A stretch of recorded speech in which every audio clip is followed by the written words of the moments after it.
Rev up your engines!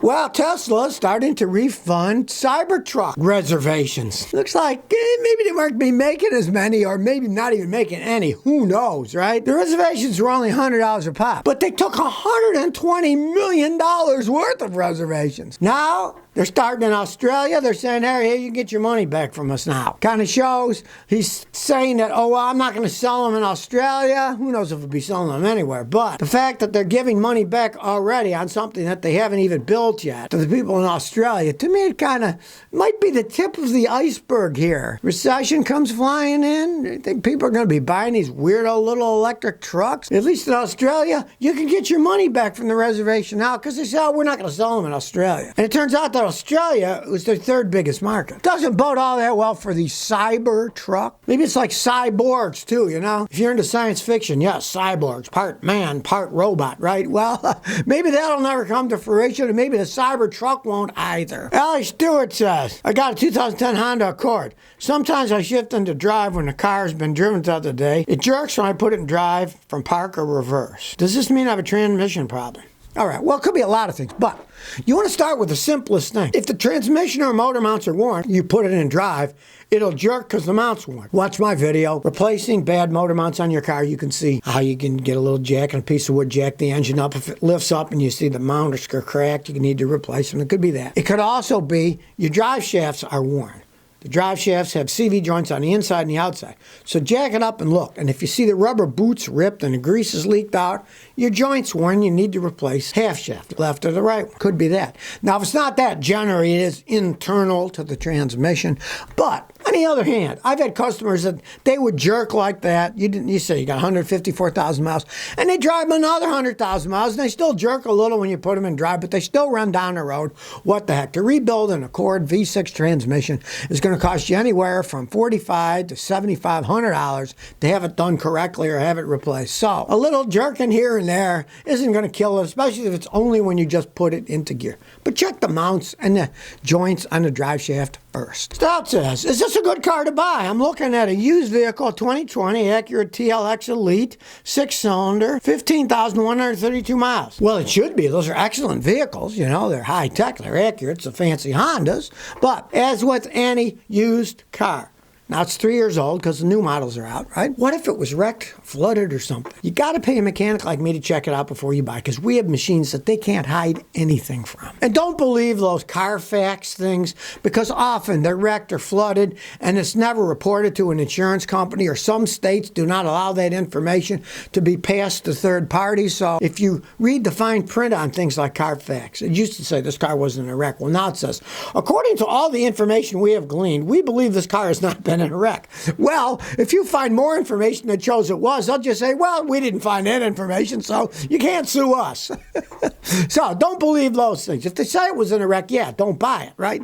But if it says it wasn't, it doesn't mean it wasn't. I've seen cars that have been wrecked 3 times, and the report said they were never wrecked. And these are the original owners that were in 2 of the 3 wrecks, so they knew it was wrecked. They just wanted to check it to see what Carfax said, and it said they were clean when they'd been wrecked 3 times. Don't believe that stuff. Believe a mechanic who checks it out for you. Rod Rucker says, is a hybrid good if left alone for months, or would the battery go bad? I work remotely in a different country. Will it start when I come back? Well, if it's a new one, oh yeah.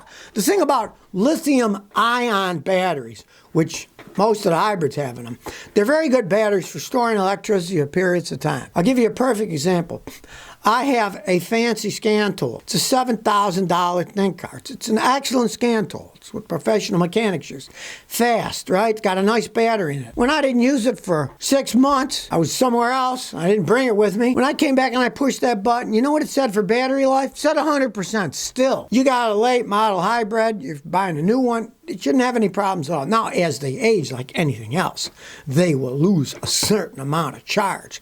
That's just how any battery is going to go. And the older they are, the faster they're going to lose the charge. If you get a new one, it should be quite some time before you have any problems. problems with it. They're made to sit for quite some period of time. They're well-made batteries until they get older, and then you got real problems. The one thing that you might have to worry about is realize most hybrid cars also have a tiny battery, like a Toyota Prius. They got the big monster battery, but then in the trunk they got a little bitty 12-volt battery. That battery may go bad sitting for 6 months, and you might have to recharge that or jumpstart that to get the car going. The main battery probably not, but a lot of them do have a little bitty 12-volt battery, and that may go bad sitting. If you're going to sit for like 6 months, a car like that, I would say put a trickle charger only on the little 12-volt battery, and that shouldn't have any problems then. Fat John Wick says, my car's slipping out of first gear. I got a 2013 Toyota RAV4, 4-cylinder, 180,000 miles. Takes off fine, but slips a little when it gets out of first gear. The others are fine. You got 180,000 miles. Your transmission is starting to wear a little. The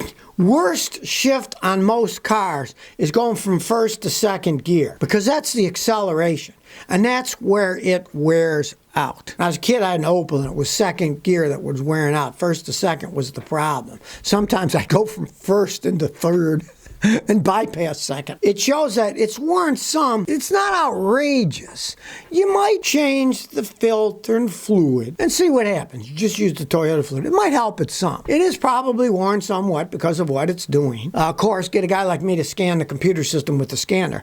If some kind of a shift solenoid's going bad, it could be the shift solenoid's going bad, and that's the cheaper part, just an electronic part in the transmission that needs replacing. And our machines can check all that. But if somebody does that and says, no, the solenoid's fine, it would just mean it's starting to wear something. Just kind of baby at first to second gear, because, remanufacturing one of those transmissions, they're expensive. I've seen people spend $5,000-6,000 having the trannies done, and if you baby it, they can go years. I did my Opel that way, babied it for 4 years, sold to a guy, and he was still driving it. Avalon 04 says, my keyless ignition won't turn off. I got a 2013 Honda Touring. When you stop the engine, it just beeps, and it won't turn off. And I must tell you, when we purchased the car in December 2020, the dealer put an aftermarket security device with the green flashing light. It easily could be the problem. All these cars come with security systems to begin with. 2013 Honda Accord has an anti-theft system built into the key, right? And the problem is, if you put one alarm system on top of another alarm system, you can't really disconnect the Honda original system. It's part of the main computer system, right? So they put a system on top of a system. So my advice is take it back to the dealer you got it and say disconnect the secondary system, because now the stupid thing won't shut off. And it makes total sense that that's the problem, because you can't have two systems interacting, especially when they're both burglar alarm systems. Who knows what it's going to do to the electron? Let's hope it didn't do any damage to the main computer, because if it did, then that has to be replaced. It's going to cost you a small fortune. But for everybody else out there, that's a big warning. Do not put one alarm system on top of another alarm system. The original Honda alarm system worked good enough. You don't need to add another one on top of it. I've seen that happen so many times. Sometimes people have that done. The battery goes dead. Then when they put a new battery in, the alarm system keeps going off and they can't turn it off because they got two systems working against each other. Don't ever add an aftermarket one on top of a factory one. Ben Harkness says, Scotty, I recently owned a 2016 Silverado 1500 with 120,000 miles and the engine blew. The truck would jerk and shake. What could be the reason? Well, this old Scotty's been warning people for years. GM makes crappy products that are getting worse over time. I had a guy the other day bring me a 2001 Silverado. It ran like a clock. But 2016, their quality is a bunch of the parts are made in Mexico. They just don't make them like they used to. And look, 120,000 miles and the engine blew. You see that all the time. They just don't. There's actually a class action suit that people are involved in suing GM over those V8 engines. You might look into it and join the class action suit. If they win, at least you'll get some money out of the deal. But they just don't make them out that well, and that's why the engine blew. The quality is not there. It just isn't there. They're worried the bean counters have taken over. If we make these engines with less bolts on them, it's cheaper to make them. Yeah, but if you don't put enough bolts, then the tension on, say, the head gaskets isn't as good, because instead of having a bunch of bolts close together, you got them further apart, so in between the bolts, the head gasket can blow because the clamping pressure is better when there's a bolt here, a bolt here, and a bolt here, and not just one here and here and nothing in the middle. It's just they make them cheaper, and that's what happens. They'll blow faster. Damien Passor said, thoughts on Jaguars and Land Rovers going electric? Well, they failed with the non-electric ones, endless money pits. Maybe they'll have better luck with electric ones, and realize that most of that stuff's going to be made in China. And so the Chinese have been making electric cars pretty much more than anybody. Their country's pushing electrification.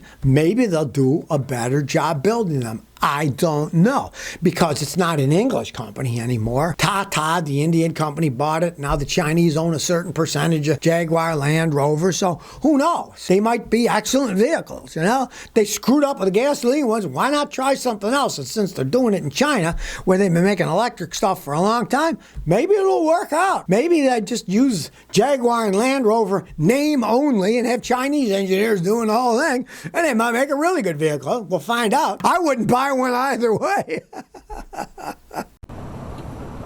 So if you never want to miss another one of my new car repair videos, remember to ring that bell.